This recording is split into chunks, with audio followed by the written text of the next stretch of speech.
One of the most common trends we see that causes a delay in the development of executive functioning skills is the over-accommodating of children, youth, and teens.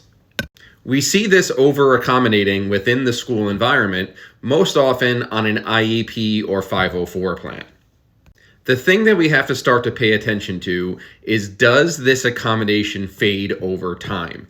Is it an accommodation that fades back and is not something that is with the child throughout their entire educational journey? The second most important thing is this a realistic accommodation, something they will be able to achieve in college, work, and beyond? Accommodations like preferential seating in the front of the classroom, things like that are great.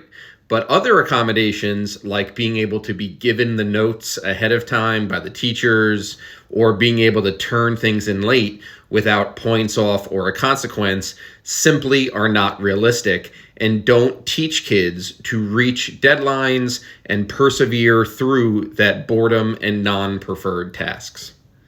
We have to remember the main purpose of an IEP or a 504 is to give the child an opportunity to gain skills that make them successful beyond school, in college, in work, and beyond, with academic, social, and overall life skills. If we over-accommodate the child, we don't give them the opportunity to face natural consequences and learn to gain these skills internally.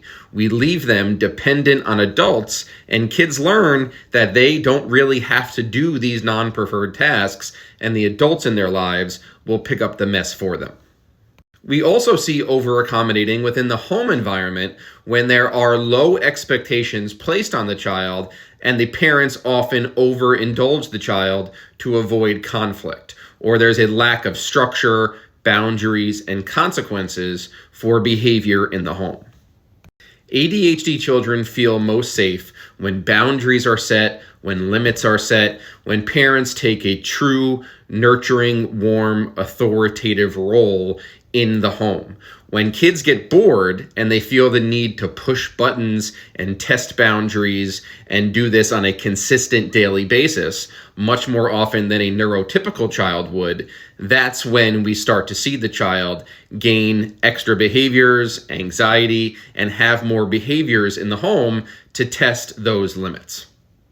To develop executive functions, kids need experiences. The purpose of executive functioning is the ability to persevere through boredom and persevere through challenge. If we, the adults, save them from those experiences, they will not develop the skills.